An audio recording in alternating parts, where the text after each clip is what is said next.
लो जयकारा बोल मेरे श्री गुरु महाराज की जय। बोलो साचे दरबार की जय। बोलो श्री आनंदपुरवासी भगवान की जय। श्री सद्गुरुदेव जी महाराज ने विवेक धाम में ऊपरी छत पर एक बगीचा बनवाया, जिसमें कई प्रकार के रंग बिरंगे पुष्पों एवं बेलों से सुसज्जित फुलवाड़ियाँ थी। हर पौधे पर उसका नाम भी लिखा था। पौधों पर बनी पक्षियों की छोटी छोटी आकृतियाँ ऐसी दिखाई दे रही थी जैसे वे कृत्रिम ना होकर वास्तविक हो। पौधों पर चिड़िया चहक रही थी। तोते श्री प्रभु जी के आगमन पर जय हो बुलाते हो और सब गुरुमुखों को जय सच्चिदानंद जी कहकर हर्षाते। उसमें लाइटों की सजावट अत्यंत सुंदर थी। आप साय समय कुछ प्रेमियों की विनय पर छत पर बनी बगिया दिखाने गए। ऊपर चढ़ते ही आपने फरमाया, हमारा यह ग्रीन हाउस देखो, इसकी सैर का आनंद लो। प्रथम तोतों ने अपनी आवाज़ में जय जय और जय सच्चिदानंद जी बोलकर सबका स्वागत किया। सबने अपने आनंद कंद भगवान जी के साथ उस बगिया की भीनी भीनी सुगंध और धीमी धीमी हवा के मधुर झोंकों को अलौकिक आनंद लिया। उस समय नैनाभिराम श्री गुरु महाराज जी ने प्रत्येक पुष्प पर लिखे हुए नाम का विवरण बताया और फरमाया, यह सब फूल कनाडा, लंदन एवं बेंगलोर के प्रसिद्ध उद्यानों से लाए गए हैं, जो अपनी शोभा पर इठला रहे हैं। यह है बाहरी सुगंध और शोभा। अब सब बैठकर भजन करो और इसे आंतरिक नज़ारों में देखो। कुछ समय भजन पर बैठने के पश्चात एक भगत ने विनय की, प्रभु, जहाँ पर साक्षात अंतर्दृष्टा प्रभु विराजमान हो वहाँ से कुछ भी अंतर में देखना शेष नहीं रहता। सब कुछ दर्शन ध्यान में ही समाहित है। महाप्रभु जी का समीप्य पाकर प्रेमी जन सच्ची खुशियों से माला माल हो गए। आपने पुनः आई हुई संगत को श्री दर्शनों से कृतार्थ किया। अगले दिन नव वर्ष की वेला में समस्त संगत के सम्मुख आपने श्री वचन फरमाए, आज नए साल का नया दिन बुधवार है। हर एक इंसान को कुदरती तौर पर नई चीज मिलने पर अपार प्रसन्नता होती है। खास करके नया वर्ष आने पर वह खुशी अनुभव करता है और यह कामना करता है कि वह सदा खुशियों से भरपूर रहे। गुरुमुख के मन में भी यही अभिलाषा होती है कि नए साल में श्री दर्शनों की खुशी मिले, सेवा मिले, ऐसी चीज अंग संग रहे जिससे सच्चा सुख मिले। दुनियादारों को जो खुशी मिलती है वह दायमी नहीं। सुख के साधन बहुत किए, दुख और चिंता बड़ी, सहजे ही सुख मिल गया जब सतगुरु शरण गई। इंसान यत्न तो सुख के लिए करता है, परंतु बदले में मिलता दुख और अशांति ही है। जब भाग्यों से सत्पुरुषों की शरण में आ जाता है तभी इसे सच्चे सुख की प्राप्ति होती है। गुरुवाणी में भी वर्णन आया है, आदि व्याधि उपदादि सब नासी बिन से तीने ताप, तिसना भुजि पूरन सब आशा चूके सोग संताप। गुरुवाणी। गुरुमुखों के मन और शरीर के समस्त संशय व रोग मिट जाते हैं और वे तीनों तापों से मुक्त हो जाते हैं। उनकी सारी ख्वाहिशें मिट जाती हैं, सब आशाएं पूर्ण हो जाती हैं, समस्त दुख क्लेश दूर हो जाते हैं। जो सदैव अपने इष्ट देव का स्मरण रखते हैं वे सच्चे आनंद में लवलीन रहते हैं। आनंदु भैया सभी मिटी बसूरे, जिया जंत सगल, सुख पाया पार ब्रह्मो, नानक मानी दियाया। गुरुवाणी। गुरुमुखों के सब दुख दूर हो गए हैं, वे सुख शांति से भरपूर हो गए हैं। जिसने मालिक के नाम को हृदय में बसा लिया वे सदैव आनंदशील रहते हैं। इसलिए नया साल आप जैसे गुरुमुखों को मुबारक होता है जिनको सच्ची खुशी मिल गई है। वे ऐसा काम ही नहीं करते जो चिंता और दुख की ओर ले जाए। गुरुमुखों का हर कर्म उन्हें मानसिक और शारीरिक सुख देता है। जिस प्रकार संसारी जीव 10-20 कारोबार करता है ताकि चारों ओर से पैसा कमा सके, गुरुमुख जन भक्ति के सभी नियमों श्री आरती, पूजा, सेवा, सत्संग, सुमिरन, ध्यान, दर्शन की कमाई करते हैं ताकि अधिक से अधिक भक्ति का धन कमा सके। नए साल में यही काम करना है। महापुरुष यही चाहते हैं कि गुरुमुख भक्ति का धन एकत्र करें ताकि परलोक में जाते हुए कोई कठिनाई ना हो। अपनी यात्रा पूरी करके यहाँ भी सुखी रहें और आगे भी सुखपूर्वक जाएं। इस प्रकार आपके पावन प्रवचनों को श्रवण कर और नव वर्ष की शुभ वेला में शुभ आशीर्वाद पाकर संगत निहाल होकर जय जयकार करने लगी। खुशियों के भंडार, सुखों के आगार आनंद कंद महाप्रभु जी ने सब प्रेमियों पर कृपा और रहमत की बरसात की। करुणा वरुणालय, करुणा सागर, करुणा के अवतार हैं।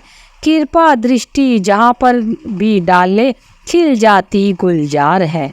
ग्राम सरजापुर की भूमि थी, कांटे झाड़ जखाड़ भरी, कर सृजन प्रभु मुझे सवारो, उसने करुण पुकार करी। महाप्रभु जी बेंगलोर आश्रम पर विराजमान थे। प्रातः 4 बजे के लगभग आप आश्रम से बाहर सैर के लिए पधारे। एक दिन आप सैर करते करते कलबन पार्क की ओर, जो उस समय एक छोटा सा जंगल था, की ओर चल दिए।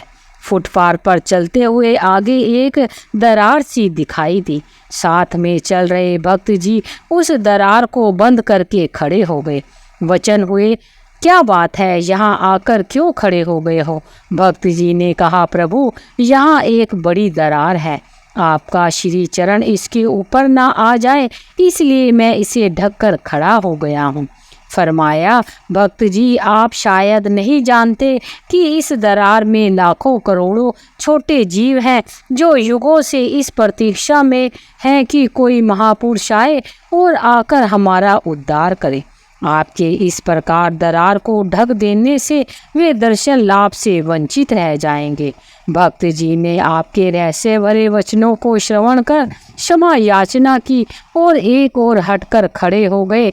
महापुरुषों की अगम व अपार लीला का तो वे स्वयं ही जानते हैं। सन 1991 की बात है। आप विवेक धाम आश्रम में भ्रमण के लिए बाहर निकले। श्री कार जब मुख्य द्वार पर पहुंची तो फरमाया, आज किधर जाना है? भक्तों ने विनय की, प्रभु उधर विधान सभा की ओर जहाँ सचिवालय भी है। श्री वचन हुए, बेंगलोर में और कोई जगह नहीं है सैर करने की?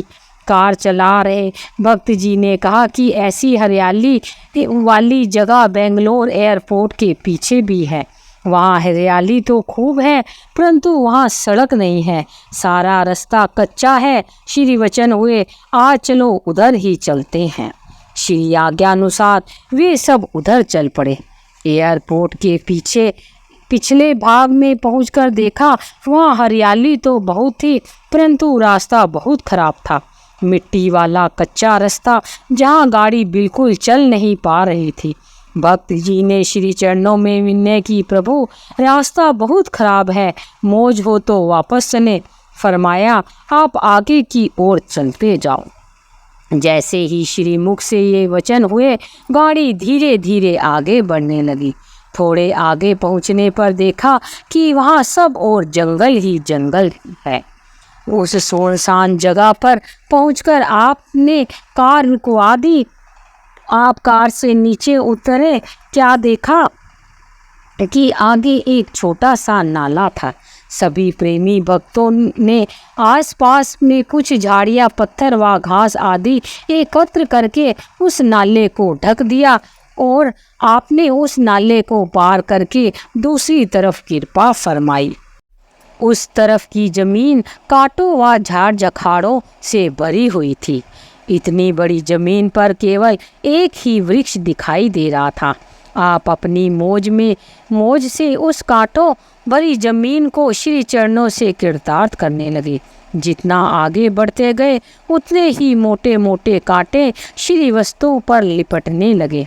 प्रेमियों से देखा ना गया और वे श्री चरणों में विनय करने लगे कि प्रभु कृपया वो यहाँ से वापस चलो, यह जमीन तो कांटों से परिपूर्ण है, श्री वस्त्र भी कांटों से भर गए हैं। श्री वचन हुए हमें इस जगह का निरीक्षण करना है।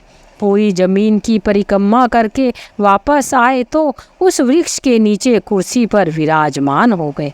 साथ में आए हुए महात्मा और प्रेमी जन जमीन पर बैठ गए और श्री वस्त्रों से एक एक करके सारे कांटे निकालने लगे।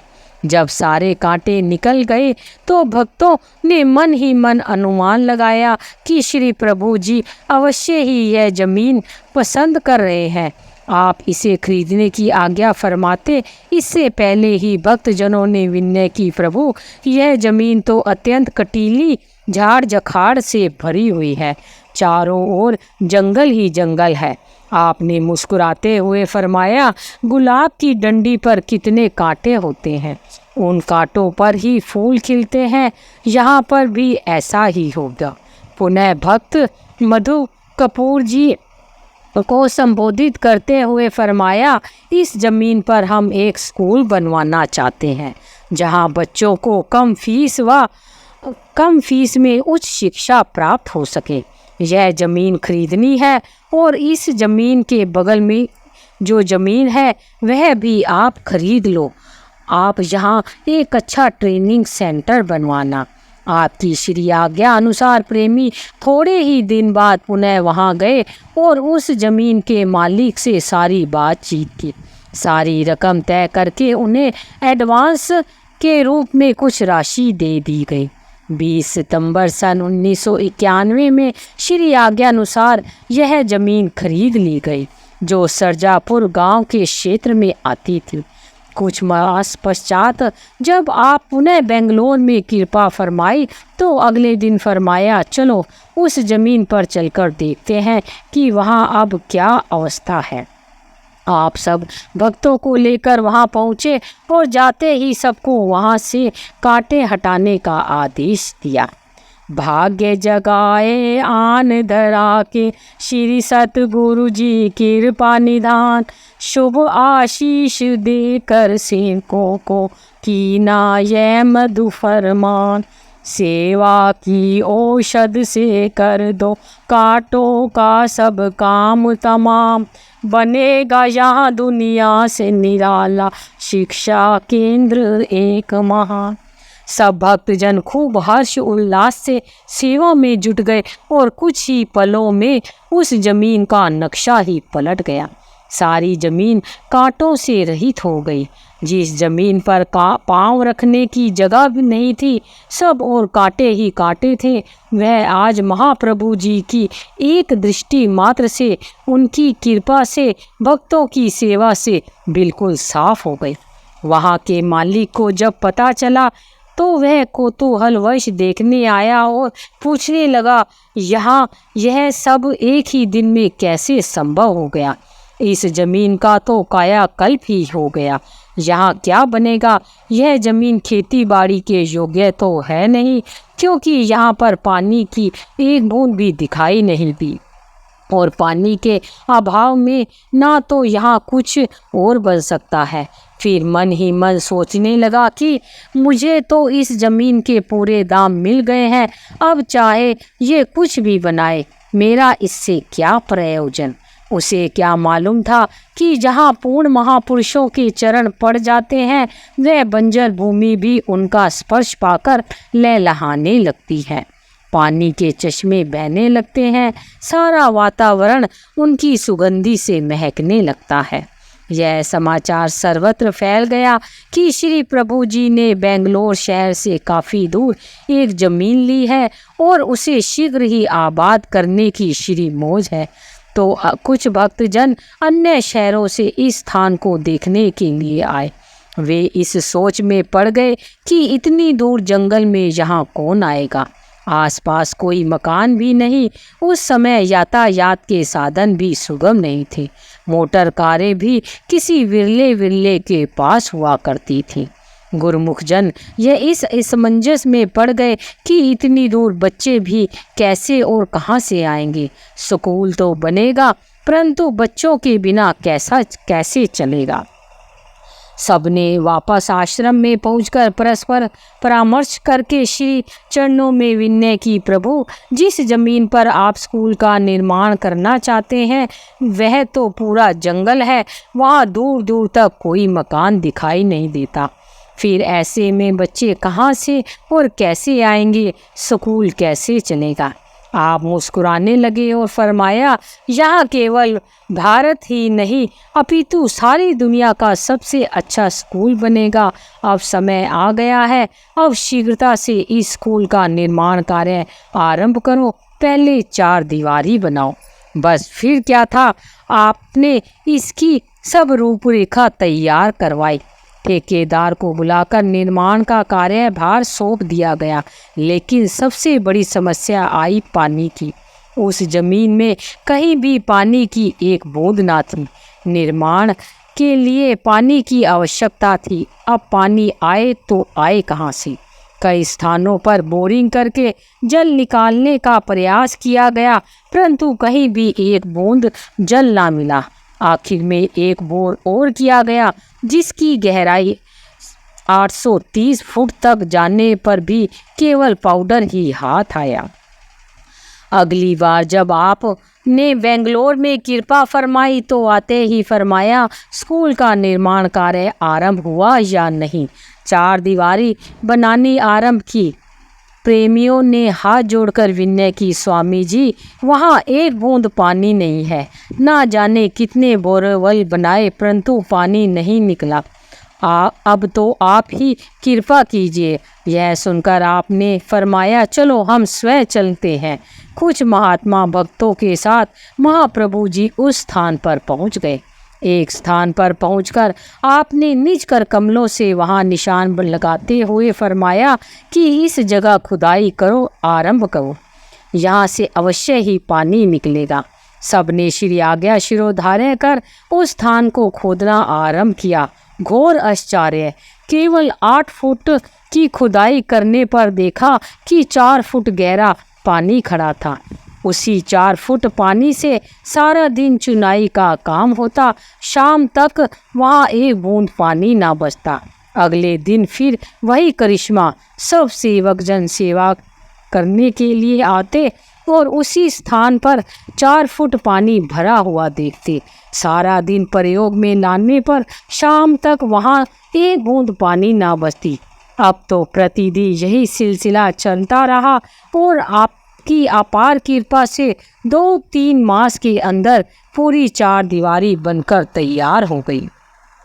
आपने जब अगली बार कृपा की तो पूछा कि 4 की दीवार तैयार हो गई। भक्तों ने विनय की, प्रभु आपकी कृपा से ही यह असंभव दिखाई देने वाला कार्य संभव हुआ। महापुरुष तो सेवकों के लिए सेवा के अखुट भंडार खोलते रहते हैं। स्कूल का निर्माण कार्य पूरा हो जाने पर आपने पूछा कि अब आगे कौन सा काम करना है।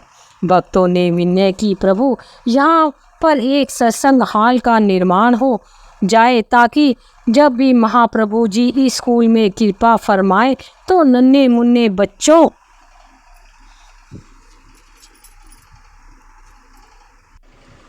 और स्टाफ को श्री दर्शन लाभ प्राप्त करने की सुविधा मिल सके। बोलो जयकारा बोल मेरे श्री गुरु महाराज की जय।